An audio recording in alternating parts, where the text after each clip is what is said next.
Hello, everybody out there in YouTube land. Welcome to Project episode 55 No Refunds. But before we get into our topics, I'd like my panel member to introduce himself. Hello, it's me, Mr. Red Fox, owner proprietor of BS Busters. Glad to be on on another cast. Um, and glad to discuss some things worth talking about. So let's get started. Alright, glad to have you. So, for our first topic, Nintendo quote unquote apologizes for the broken nature of the new Pokemon games. They kind of had a haphazard apology when they Oh, you had mean their they update. denied it? Yeah, I mean, they kind of pretty much did. They didn't really come out and say, "Oh, we really bungled we really bungled things with Pokemon." Yeah, we're Well, sorry. They didn't. They were kind of like, "Yeah, not we really know people were Nintendo. It having was trouble." Pokemon Company. Is it a Pokemon company? Yeah. Now, Yeah. if you had said that 15 years ago, you could say Nintendo because Nintendo owned like 60% of Pokemon Company. But Yeah. now, and Game Freak, now it's like Nintendo only owns like 30% of the company. So the rest of it is owned by the company itself. It owns itself. Oh. So in reality, it's Pokemon Company with Nintendo. It's not just So, do you think maybe things were better off when Nintendo owned most of the Pokemon company? When they owned sixty no, percent? no, No. no. Here's what you have to realize: Pokemon Company hasn't been good either. Like when it was owned by Nintendo, think about it. What is the most ambitious Pokemon game that the Pokemon Company ever made? Um. The one where they tried their hardest and did something different and new.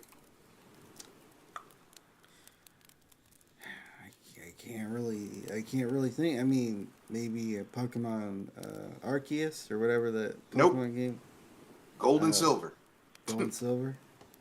Think about it. Gold and Silver took place in two regions. You had the decks, the complete decks from both games. That is the most ambitious the Pokemon Company has ever been. Every other time, it's just been the same lazy crap over and over and over. They never do anything new. They never try anything different. And if you call them out on this, Pokemon fans get mad. Like, oh, don't say that. I like this. Like, So I mean, and that was the those were the games that Iwata worked his technical magic on, right? You know, well, they used Iwata's algorithm that he created to compress games, to yeah, compress game code, yeah, and yeah. that's what they did. Because it was also used to make Dragon Quest One and Two work on the Game Boy, for the Game Boy, and it's a really good port of that game. Yeah, Matter of fact, it's my preferred version of that game. the last that was probably the last generation I truly cared about. Had some of the more memorable and interesting legendary Pokemon. The Yeah, the three bird the is it three? Yeah, you yeah. had Three the birds. No, you had the. It wasn't the birds. It was the three. Although I guess technically, since it was both gold and silver, I guess it was also that. But remember, you also had freaking what's it called? You got to return back to Kanto. yeah. You got to see how like stuff had changed. Life had moved on. It's like, wow, there's a lot of cool stuff going on here. And then you play Pokemon, and then like they haven't really been that ambitious since. Why? Well, I mean, it's Pokemon. It just prints money. The problem with the thing about comfort is you become you become complacent in your comfort. You start resting on your laurels. Uh, Yeah, there's not really a Pokemon competitor out there. It's not really a sort of monster. I mean, there is obviously stuff that's happening in the indie scene that I've heard good things about, but there's not really anything out there that's on that same level or a similar level where it would light a fire under the Pokemon companies and be and make them have to compete. Yeah, yeah. And the closest we've gotten is like stuff like Digimon. Yeah, yeah. Digimon had the better anime and the more interesting characters. It's just the games never really caught my attention, or I didn't really see or hear the games get pushed out, like say the Pokemon cubes got Well, pushed out. Pokemon was a completely different I mean, Digimon was a completely different monster. Digimon was like Persona compared to because there's more like the game systems in Digimon. There's more going on than what you might initially think. Like Pokemon's very simplistic. Yeah, You know, it's baby's first pseudo RPG, whereas Digimon, like, there's like a meta game, there's hard stats, and most gamers, like most kids who are playing Pokemon, like if you're 7, 8 years old, you're not gonna be worried about that type of stuff unless you're one of those weird 7, 8 year olds who's really into nerdy shit, which most yeah, 7, 8 year olds are not. Okay, they aren't into nerdy shit. yeah, yeah. Yeah, Crunching I, numbers and metagaming.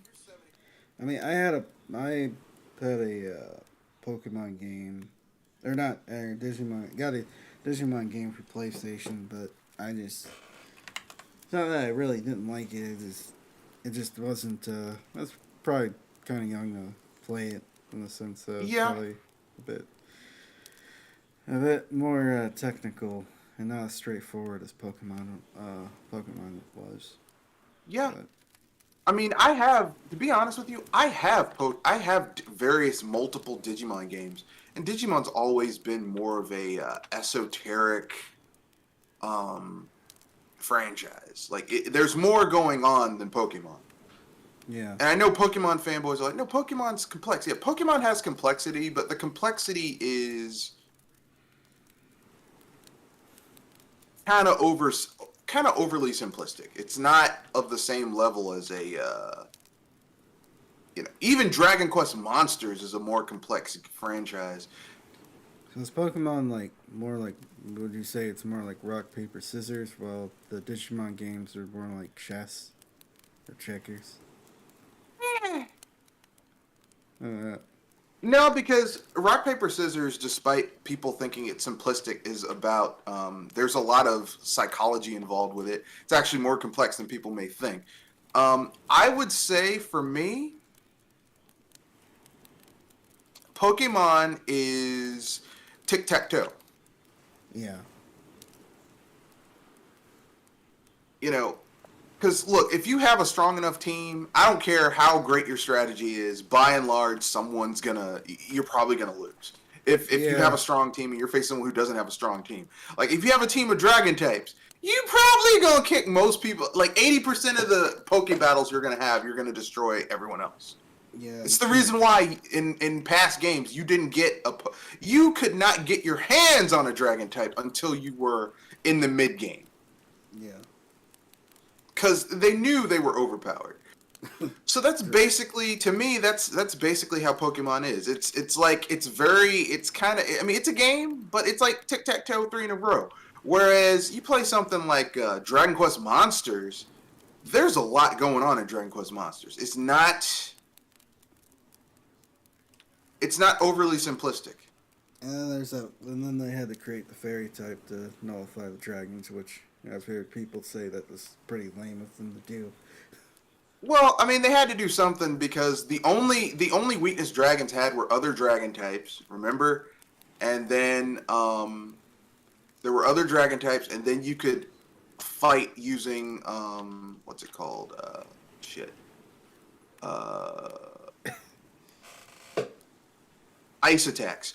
But there were so few ice type Pokemon that it was Yeah, like what was the point? You get what I'm saying? So they had to do something to give, because you need to give people a fighting chance. Okay, or at least the idea that they have a fighting chance. Hence why they finally created dark type Pokemon, which do great amounts of damage to psychic type. Because psychic type were basically OP as all get out back in the day. Yeah, yeah. The thing with my history with Pokemon is I did play Red, I did play a little bit of Yellow, but I just kind of fell off because it's like they came out every year. I was just a kid, and it's like it's You not didn't have like money. yeah, I didn't have money. I couldn't keep up with say, oh, there's always that one kid that bought the new Pokemon game every year, bought Crystal or bought Silver or Gold or bought like it's like I couldn't do that, Yeah, but well, I'm not made of money, sir. I am not made of money. Yeah, I mean, like, I was one of those people, but that's because when Pokemon really started to hit its stride, I had money. yeah, So I wasn't like, oh my god, I can't afford this. Like, yeah, well, okay, I'll just get both. But Pokemon back then was cheaper because it was like 34 bucks, which is way easier. It's way easier to get your hands on 34 bucks than, 34 bucks here, then wait, Christmas, get Pokemon, then your birthday, get Pokemon. You got both versions. yeah, It's much easier to do. Um, but yeah, I get what you're saying. yeah. Um, Anything else you'd like to say about this topic before we move on to our next one? Uh,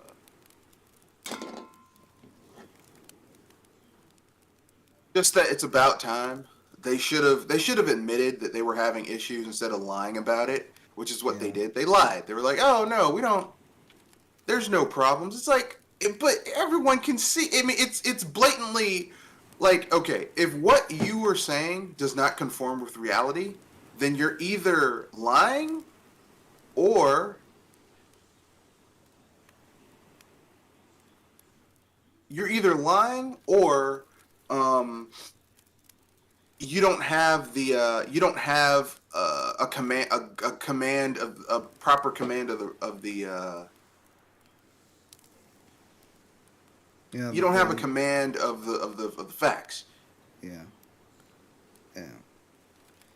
So, and while we're still on the topic of Nintendo, Smash World Tournament was canceled because of Panda's so-called exclusive rights to the tournaments.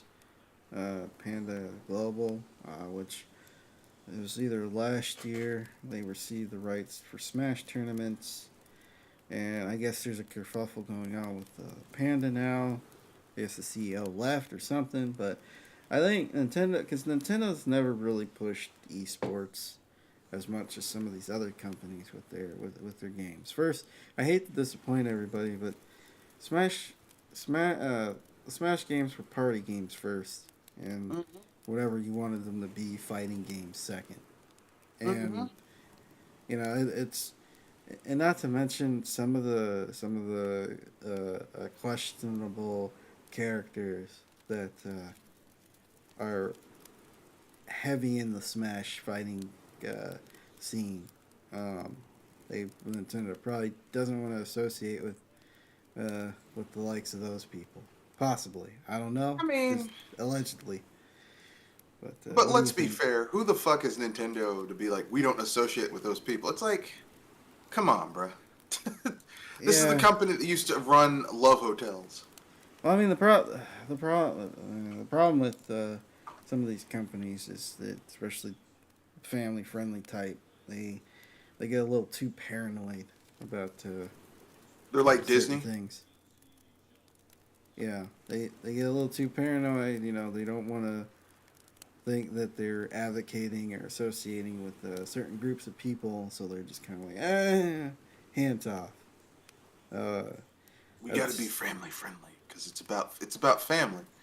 yeah, It's yeah, always about family. It's always about family until they have to do something that might actually, you know, Nintendo is a very friendly company until you realize that a lot of their games talk about genocide, mass murder. like a lot of really messed up stuff. But it's all about family, though. I mean, the thing is, Nintendo, a lot of their games, run from E every once in a while, E10 every once in a while, T. Like they allow mature rated games on their platform, but they typically don't make them because they don't. I mean, it might be on their platform, but they don't have to. It's not their game, but yeah, I know people are scream about the whole fact that Nintendo doesn't let doesn't push Smash more, doesn't push the E circuit more, but you know, again, they do market it as a party game.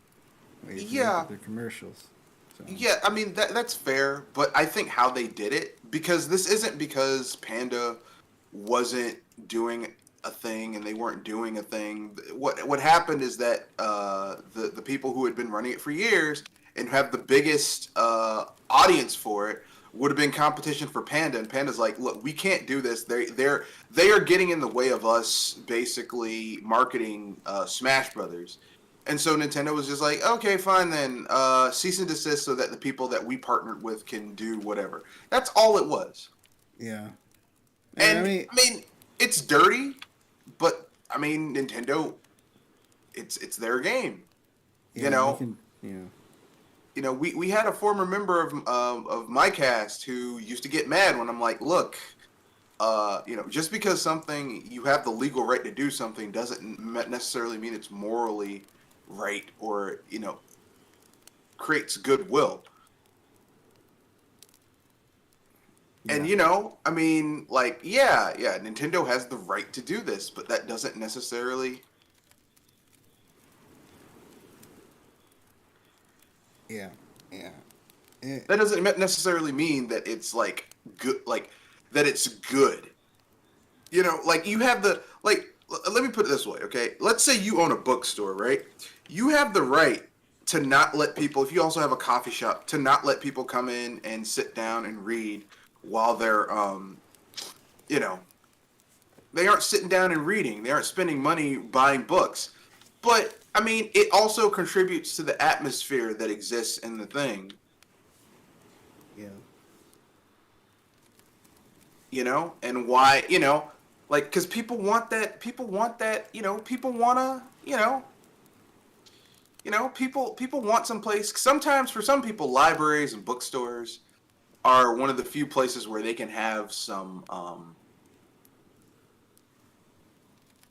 quiet, some peace. yeah. You know.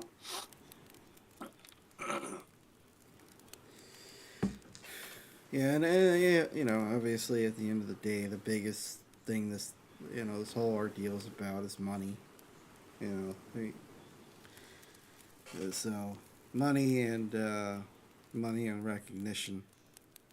So, anything else you'd like to say? No, that's it. I mean, like people are like, "Oh, I can't believe this." I'm like, they can do it. It's not right, but they did it. People need to, if you don't like it, here's what you do. Okay, don't support Panda Games. Just be like, look, we liked it when it was with the other people. We don't like it with Panda Games, and you just don't accept it. That's it. Yeah, Vote with your wallet. yeah. So, let's see. Stores are not accepting refunds for RTX 4080s and 4090s because scalpers thought that they could double dip again and buy up 4080s and 4090s and uh, multiply the prices. They thought they could get away with it again. Well, it turns out no, they can't because people aren't, because the 30 series are cheaper now. The 6000 series from AMD are cheaper now, and people are going with those uh, because I mean they can already do more than what most people need. So yeah, the pretty much the days of at least for now. There's the What, them buying off the supply and then sitting on it and yeah, then charging people an arm and a leg for shit that really shouldn't be, they really shouldn't be charging an arm and a leg for? yeah. It's over for now. Oh, For my now. heart breaks for Yeah, him. and How sad. You can't nickel and dime. You can't buy all the supply and then charge people a cajillion dollars. Oh my goodness. yeah, yeah, My heart breaks. and Newegg and Best Buy and some of these other companies are like, nope, we're not taking back your semi truck sized GPU. You're just gonna have to keep it. I don't know what you're gonna do with it, but Build a we ain't PC. taking it back. I mean, if they were smart, they would build a PC since they're already kind of in a hole. Build a Yeah, PC and sell the PC. yeah, yeah. It's kind of what you would have to do at that point to get rid of it if you needed to get rid of it. Yeah, um, I mean, you can't get rid of it by itself, but they could totally. I mean, I think it would totally be within their purview to,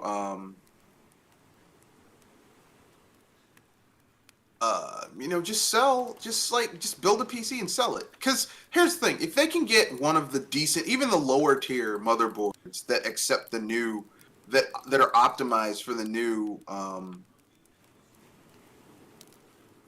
PCs, that's some good money right there, man.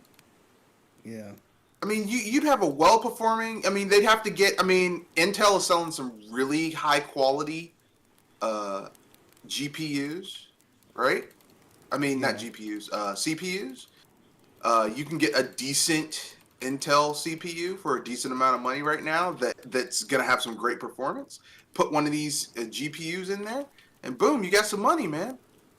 yep, Like I don't see the point here. I don't see the flaw in this situation. yeah, I mean, they kind of played themselves a little bit, but that's on them. yeah, yeah. Yeah. These cards don't seem to be grabbing people's attention as much as say the 30 series cars, because people feel, those last couple of years they just feel burnt by Nvidia. The prices are, are pretty high right now, so they're not seem to be garnering as much attention. Plus, we're in a recession, or Well, prices are going up. yeah, We're not really, because the same companies that are like, oh, it's a recession. It's like, yeah, but the reason that you're saying we're in a recession is because you guys saw that you could raise your prices for shit that you didn't have to raise your prices for because you got greedy. You well, got greedy. that's the thing. I mean, you know, one of the elements of this, inflation that people aren't talking about is the fact that a lot of people during the pandemic were raising their prices. You had a bunch of people panic buying Yeah. various different things, stuff that they needed, stuff that they didn't need, and Well, I don't know about overbuying you, it, man, but reselling it. people needed toilet paper. Yeah, I mean, people need toilet, but yeah, People needed toilet paper, man. Let me tell you something. There ain't nothing worse uh, than you go someplace and they ain't got no TP, or you get that you're like, oh, they got plenty of toilet paper. They have those disposals where you can't see the whole roll, so you think it's full or at least enough in there to do what you need to do, and you're like, oh, I'm fine. Oh no. Oh no. that's a bad, Hell bad. no. Yeah, Oh, so I mean, look. What happened was we can disagree on what happened. To me, I personally feel that all of this is just due to corporate greed. They saw that they had an excuse to raise their prices, and they did. yeah, Because notice, there are some things the price has gone down on. yeah. There's some things that are way cheaper than they were, like Spam. Spam during the pandemic went up to like $47 for a case of Spam. Oh, Now, jeez. I like Spam. I like to sometimes make a Spam sandwich. Sometimes I'll pull out the old sushi kit and make Spam musubi.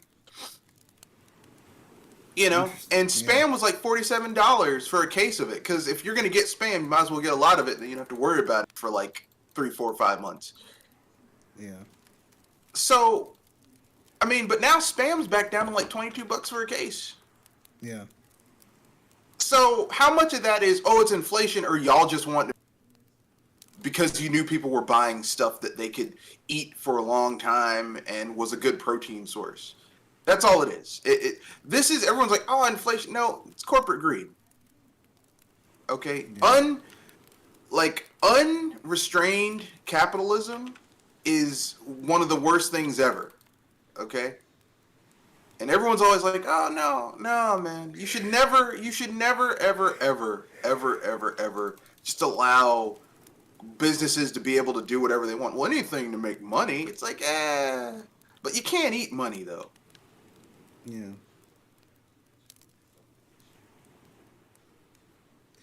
Yeah. But yeah. So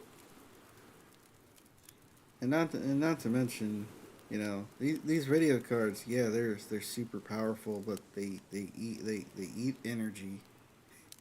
They're kind of going through very like I mean we have our problems with energy, but you have the other parts of the world uh, that are going through an energy crisis right now, Yeah, and not to yeah. mention the amount of heat, especially like the 4090 produces. I It, don't know if you live someplace cold, you can it'll heat your room yeah, up you can too. use it. Nvidia's it doubles as a space heater. That can be a selling It's like, point. yeah, yeah, it's hot, but I mean, look, man, it clean. Look, my entire house is warmed up now because of this. Yeah, yeah, yeah.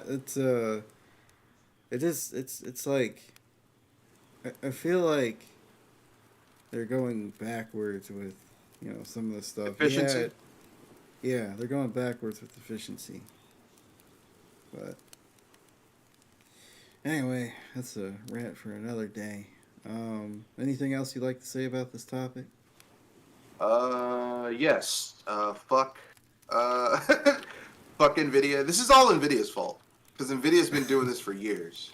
Yeah, Nvidia's been raising the prices, and no one said anything. Ah, I have an Nvidia graphics card. Yeah, but I mean, it's just a graphics card. It's not really. yeah. I mean the I problem with mean, unless your Nvidia. graphics card turns into a sex robot and blows your mind, then I'm not really impressed with your graphics card. The problem with Nvidia is like the reason people flock to Nvidia. Um, it's not necessarily because they're the good guys, or necessarily because they're better. I mean, I guess you can definitely make an argument, on a hardware level, their hardware being better. Uh, but it's because a lot of those games they have the splash Nvidia the way it's meant to be played. A lot of games So have marketing. their special features like their DLSS or their hairworks or all their weird sort of uh, padded features to make it more enticing to get their cards. So I mean, I'm not against marketing. The thing that bothers me with Nvidia was that it was known. It was a known fact that they would, just like how Sony would pad stuff. yeah, They would pad stuff. They would pad stuff in order to give them a better, um, to make stuff look better. Same thing with Nvidia.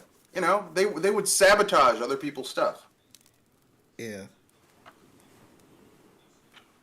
So my point is,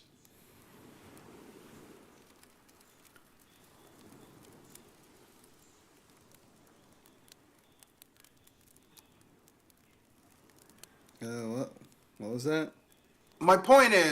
what I was about to say is, my point is this. I am not enthused. I am not impressed. I wish they would stop with this. Oh my god, it's Nvidia. It's like, so it's just a fucking graphics card. Yeah, yeah, There are many like it, And here's the thing: who's gonna spend hundreds, if not thousands, of dollars to upgrade an entire rig to do one thing? No one. Stop it. It's annoying. yeah,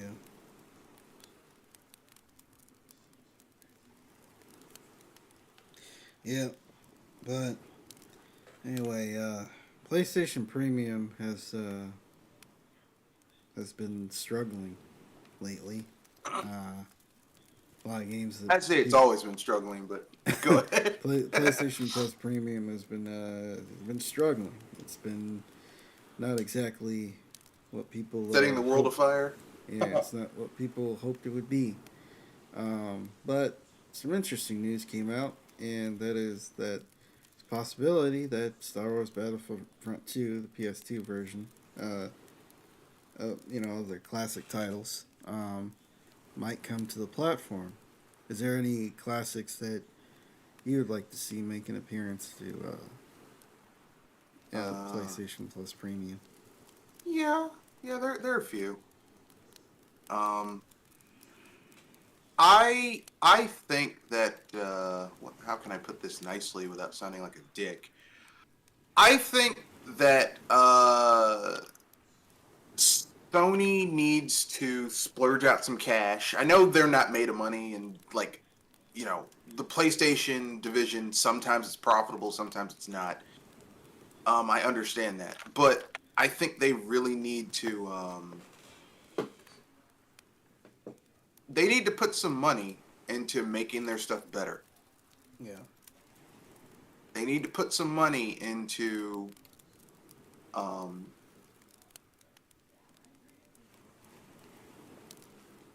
you know, they need to invest in their platform and bring some better content because they're basically PlayStation Plus is like a shoddier version of Xbox Live at this. I mean, Xbox games with gold.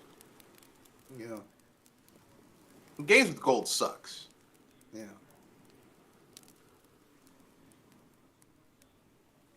Yeah. Um,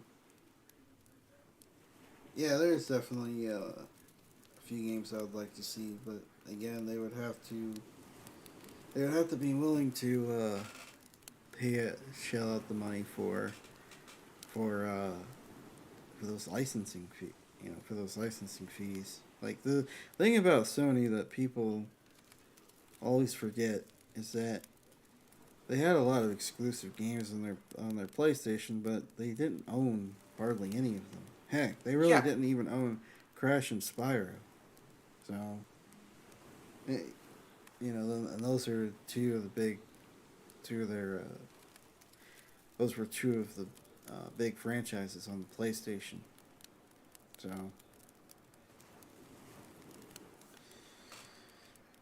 I hope it gets better because the premium tier isn't cheap. I think it's like $20-$30 a month, that's something I like that. think it's $60 a year, $60. Yeah, I think it's like $60 a year. or you can pay like think $15 a month. $15 a month. Yeah, somewhere along the line. It's not cheap. So hopefully they become more proactive and start putting stuff that people want. Uh, but we'll see. Anything else you'd like to say about this topic? Uh, Nothing except I mean, like basically it just boils down to they're gonna have to spend more money to make their stuff better. Like they need to put money into their product, and Sony is notorious for not putting money in their product. Yeah. Like Sony let's not forget this is the same company who r- killed the mini console genre because they didn't want to put the money out to get they didn't even want to spend the money to get a good emulator to run their emulated games. Yeah. Yeah, they couldn't. They couldn't use like no.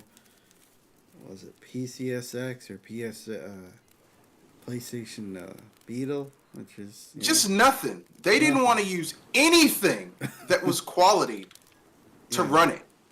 Yeah. I mean, they used the cheapest. Like I think they just used a free to play emulator And they Yeah, didn't even they. use a good like. It's. I mean, I'm just sorry, just lazy. I mean, Nintendo back in the day, they built their own emulators. They couldn't even just build, No, fires. and there's internal because do you honestly think that the PlayStation is using that shit's running natively? No, it's being emulated. So I know there's an internal emulator for all for all those games. Nah, Yeah, we don't they. care.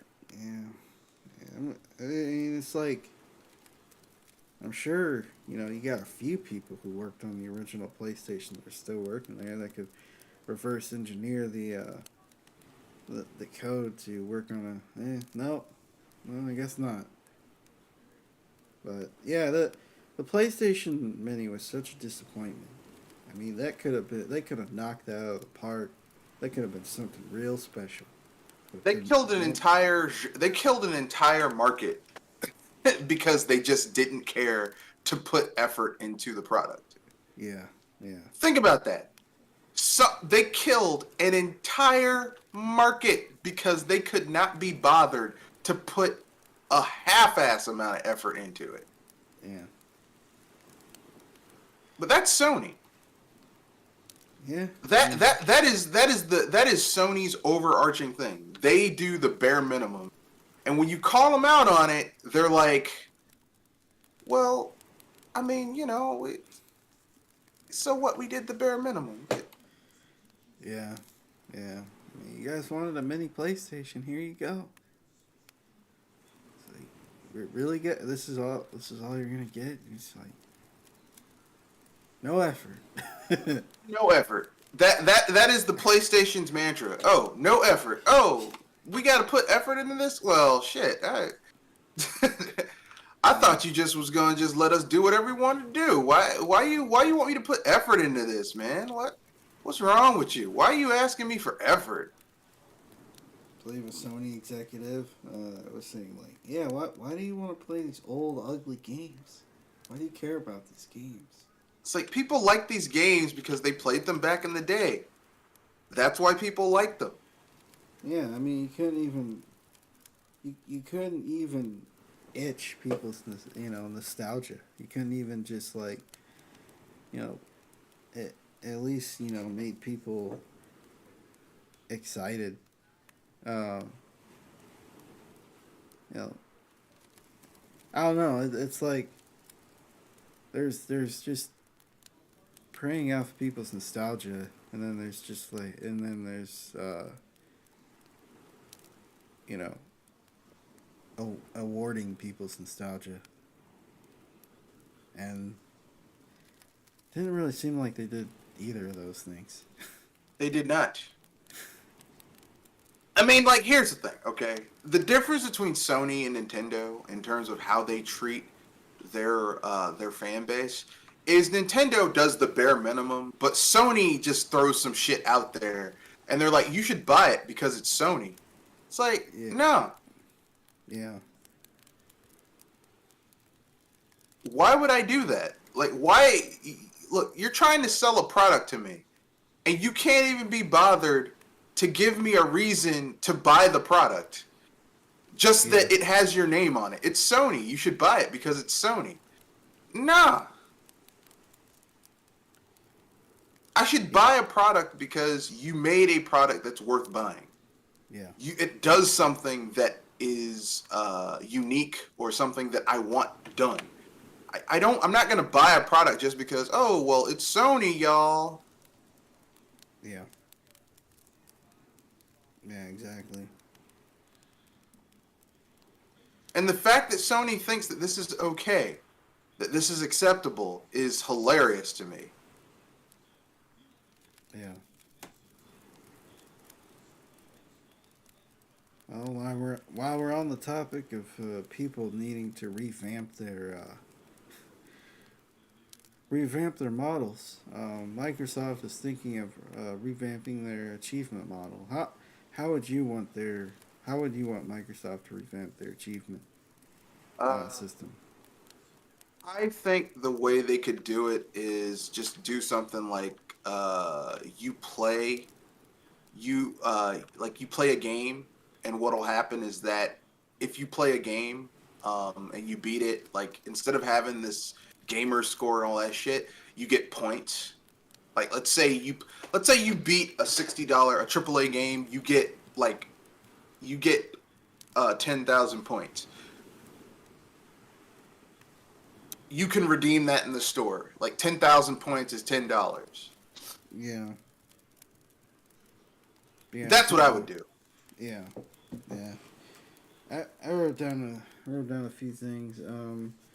Award the player with in-game items. Um, whether that be useful items or trinkets like costumes or skins or something like that.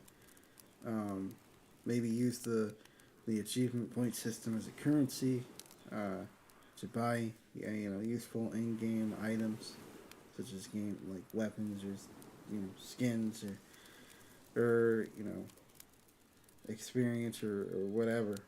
Um, Use it to open up certain parts of the game, certain parts of maybe a game world or maybe a mode or Yeah. expand. Use it to expand character abilities. Like that's why I never cared about achievements because they didn't do anything. It was just bragging rights. It didn't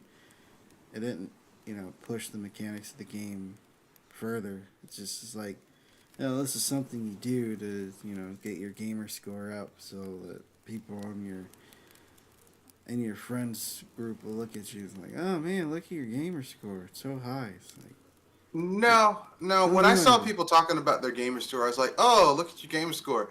You don't have a life, do you? All you Yeah. do is play video games." Yeah, exactly. It's just And I like know that's really shallow, and I know it's that's cruel to do, to judge someone by what their hobby is. But like, even though I'm a consummate geek and I like nerdy things, but like the fact that there's people who can't be bothered to have do other things besides just play video games. It's like, yeah. do you go to the movies? Do you read? All you do is play. Like people who brag about, man, my gamer score. You don't. Do you do anything else except play video games? Yeah. Because I don't know about you. I got shit. I got a dog. I got a girlfriend. I got family. I have real friends, not real friends that I meet in the physical world. I go out to eat. We go to movies. We discuss the movies. Yeah. Yeah. Yeah, it's like I get and if you you know like to play video games, but yeah, if you don't have anything else outside of that, then Yeah. The only yeah, time I'm like, okay, if you get paid to play video games, which there are people who do that, like if you make your living doing Twitch, but that takes the fun out of it for me because if you play video games like it's a job and not as a hobby or just something that you use to relax, then it's really not fun. At least to me. yeah,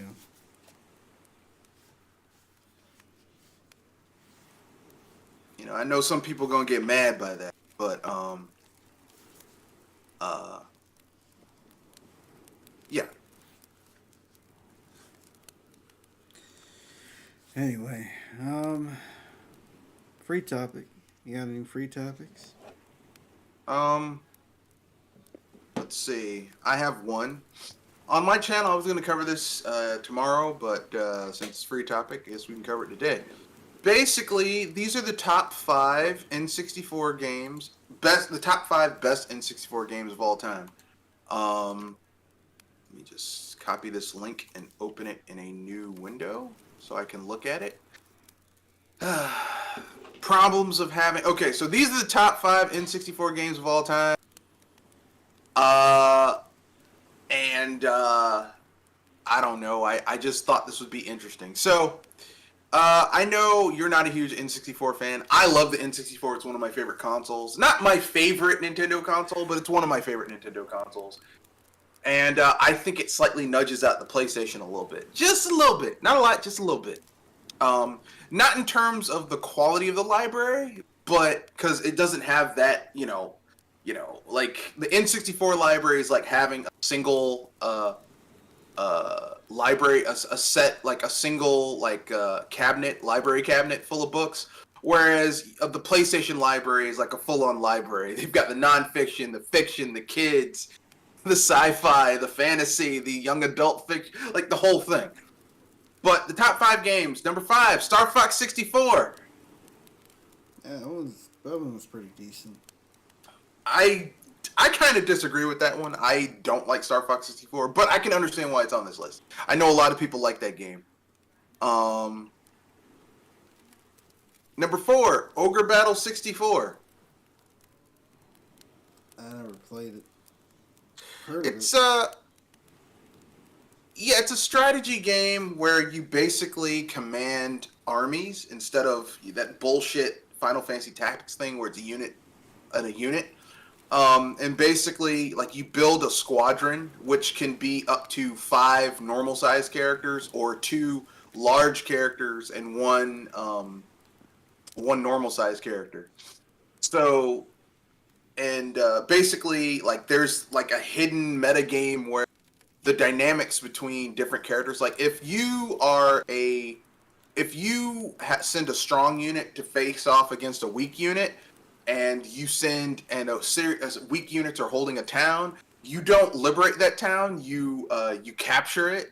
Versus if you send strong units against a weak town, weak units against a strong town, they liberate it.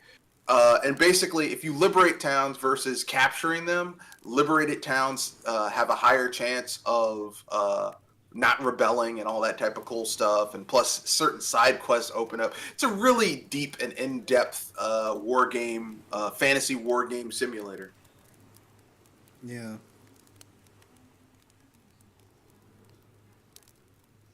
Yeah.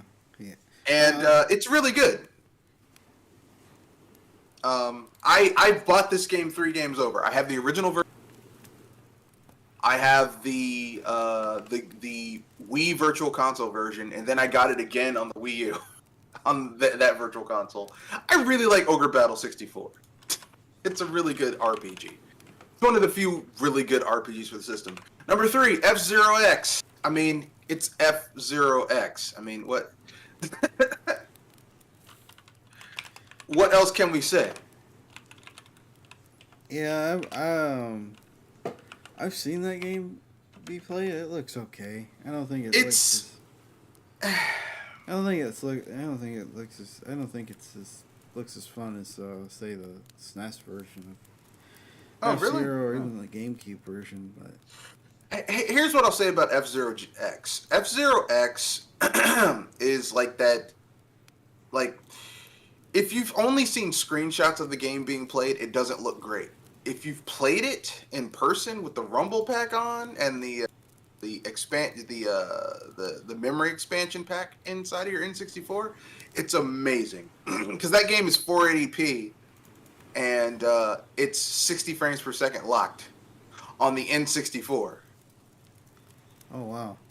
Yes, the frames don't dip. And I remember Norm, the video game historian, did this thing about Mario Kart for the SNES, and some guy was like, "Yeah, this is the best racing game on the SNES." I'm like, "What? Not F-Zero?" Because Mario Kart to me always felt slow as shit, like you were driving in molasses. Yeah. F-Zero, no matter which iteration you have, that game is fast. Yeah. You feel like you make one mistake, your character's gonna fly off and crash into a building off of the track. Oh yeah. Yeah. There's definitely a lot of well, a few racing games where I actually enjoyed a lot of the nuance to it. Hmm. For the when it comes to controlling your car or whatever. Yeah.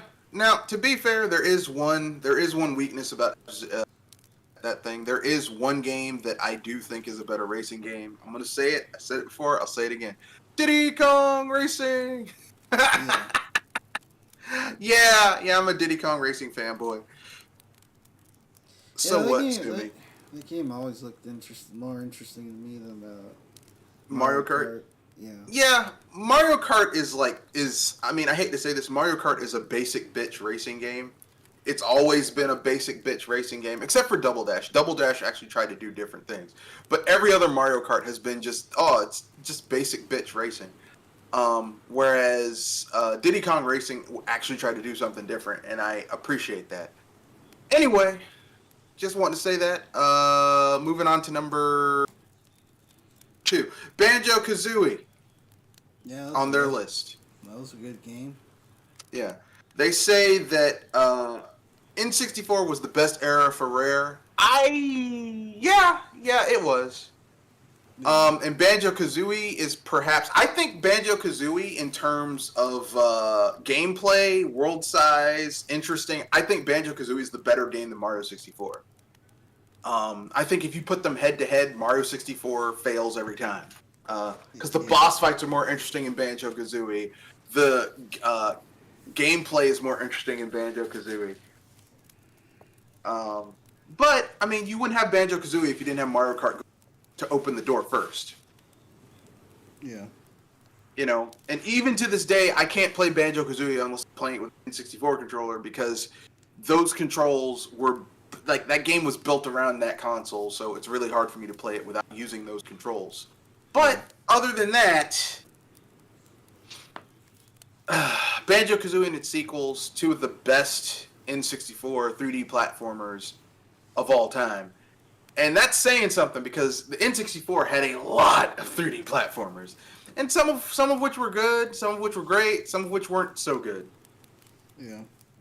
The number one best game on this list from Destructoid.com is The Legend of Zelda Majora's Mask for the N64. Now, I don't necessarily agree with that.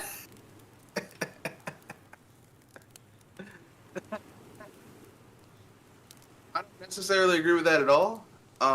Do I think that Majora's Mask is terrible? No. I think it's a. I think it has some really interesting ideas.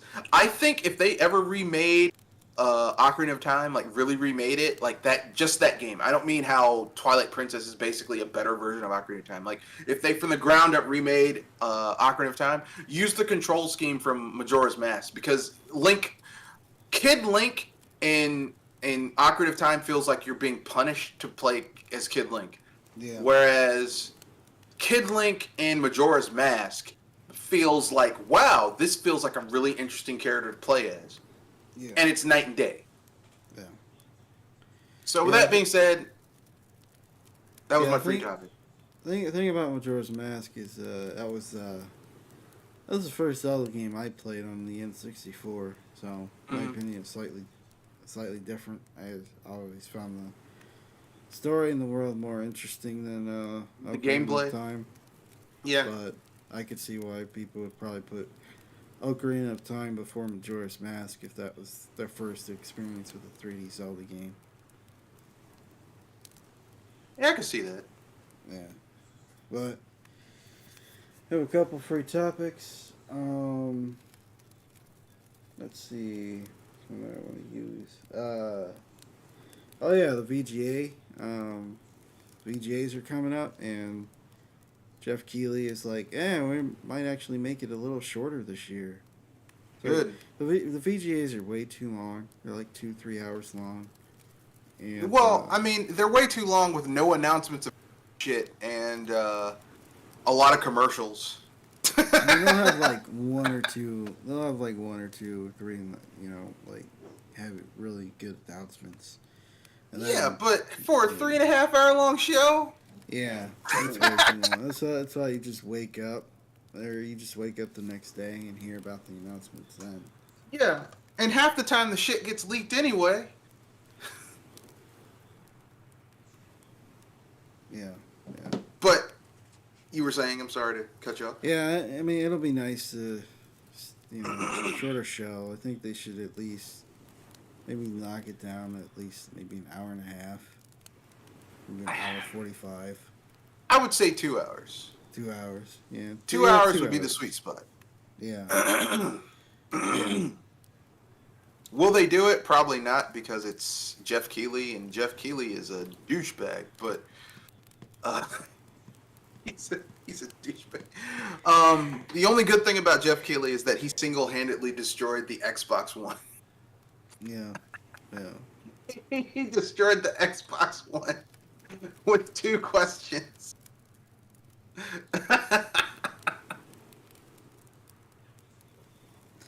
Yeah. Yeah. Um, let's see. Second, my second free topic is Callisto Protocol is a bit of a mess. Um, it's just disappointing. It seems like it's one of those games, one of those polarizing games where you really like or really hate by some of the stuff I've come across. Um, I'll probably end up picking it up once it goes on a decent Sale. sale. Yeah. Yeah. So I don't know. Did you pick this game up? Did you play it? I did not, because I saw the trailers for it, and I was like, this looks just really dark and gritty. And I don't really like playing dark, gritty games. Yeah. Like, I play one dark, gritty game a year, actually, not even a year, every 2 or 3. I'm like, okay, I'm good. And I go Yeah. do something else. And this game looks a little too dark even for me. I'm like, Yeah. Yeah. Um, the combat system's really strange. It has some technical issues as well. Um, so I don't know. It just seems to be a trend with a lot of these big big games that just come out in November. I think Come out it's, buggy. I don't, I mean, there may be bugs, but I think the real issue is that when people heard this is from the team that helped make the first two what are those games, the Dead guy, Space. the Dead Space games, Yeah. and people were really into that, you know. Now, me personally, I don't really care because like, just because someone made good games back in the day doesn't mean everything. For example, Shigeru Miyamoto has made some of the best games of all time. He also was the guy who pushed through Wii Music. So, Yeah, they you know, always make stinkers. They're bound to make a stinker every once in a while. yeah, not every look. Steven Spielberg has made some of the best films of all time, and even the films that bombed, I'm like, I enjoyed this film. Like, I enjoyed his rendition of West Side Story. His modernization of it was actually pretty good. But The Fablemans is some of the most insipid bullshit I've ever seen. So, I mean, not everything everyone's gonna make is good. Okay, that's all I'm saying. Okay, Yeah. no one's gonna be on the top all the goddamn time. And if someone tells you I got to be on the top all the time, you are insane. Yeah. Um,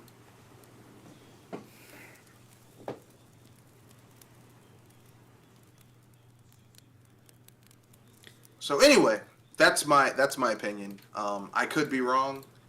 But I think the Callisto Protocol isn't terrible. I just think that the real thing, I don't think it's a bad game. I think people went in there with preconceived notions about what the game would be because of Dead Space 1 and 2 and 3. And here's the thing. If you released a game that was exactly like Dead Space 1, 2 or 3 now, people would say it was antiquated and old Yeah. because those games were perfect for their time. Yeah. Like, I like BioShock, but BioShock has issues. Oh yeah. Yeah. You go back and play that game because I've gone back and played. Yeah, it definitely has some mechanical issues that stick out now versus then when it was brand new. But yeah, it's. I guess it's not a shame. I mean, it is the first game of the series, and like we've talked about before, first games of their kind don't always come out the cleanest. I mean, Sonic, the first Sonic game had its issues. The first Mario compared to Mario 2 and Mario World is kind of bland. So hopefully it becomes a franchise, but you know Callisto it's in, Protocol. I mean,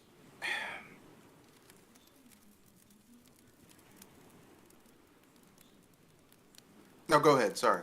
I mean I because I know there's people that like that third person horror stuff, so but Yeah, yeah yeah um I don't know. We'll just see. They said they're coming out with some DLC. I think it's free DLC that expands the game. We'll see how that turns out. yeah, yeah. The way I feel about it is that like there's a difference between a game being antiquated and a game being like just because a game is antiquated, I don't necessarily think it's bad. Like I can still go back and play Mario 64 or Super Mario World or uh Castlevania, like old 2D style Castlevania games, and the gameplay is dated. There's things Yeah, that those games can't do that modern versions of a 2D Castlevania style game can do that they just didn't think to do back then. And yet, just because that's dated doesn't mean I can't have fun with it. You know what I mean? yeah, yeah, Um, However, I think a lot of gamers, ultimately, I think it boils down to gamers not tempering their expectations. yeah. You know, Yeah, everything has like to don't be think this eight, what? No, nine, go ahead. 10 out of 10. Everything has to be this 8, 9, 10 out of 10 game. It's like just Well, a because. game that's gonna knock your socks off. And the Yeah, fact is, not every game's gonna do that.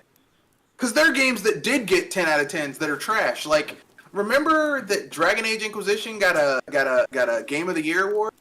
yeah, and everybody that I heard talk about that game said that game was a buggy piece of shit. And even people after the fact are like, yeah, we shouldn't have given that Game of the Year. It's not. It's okay. Yeah, yeah. I mean, Alice Madness Returns is like what, a 75 on Metacritic or And that 70? game is Yeah, amazing. yeah. That's a fun game. So, I mean, what I'm saying is this: gamers need to temper their expectations. You know your taste better than anyone else. You're better than any advertiser, any. So, if a game sounds like something you'd like, play it. Chances are you know your taste better than other people, and you'll like it. And if you don't, if you play it on a decent digital storefront, you can return it after a while if you don't like it. Yeah, yeah. Anyway, that's it. All right. Well, I guess we can close out the show. Pimp out anything before we call it a night? Yeah. This is Mr. Red Fox, owner proprietor of BS Busters. Um, so, yeah. BS Busters will continue. I have a new schedule now, folks. So, that doesn't mean anything for you. It just means that I'll be, you know, have more time to work on the channel. Won't be working overnight anymore, thank God. Everyone that I had to train has been trained, so I can actually have a normal schedule. But my Tuesdays and Wednesdays are still free, so we'll still be having a podcast every Wednesday, 7:30 p.m. to 9 o'clock p.m. Eastern Standard Time. You can reach the channel at bsbusters@gmail.com. Sorry, Mr. Red Fox, bsbuster@gmail.com, or on the Discord, which if you go to my channel, it's in the description. Anyway, that's in the. I just wanted to get that out there. Okay. And this is Kenoshi Bonito. Another episode of Project Council in the can. Have a good week. Have a good weekend. And have a good life. And we will see you guys next week. Later.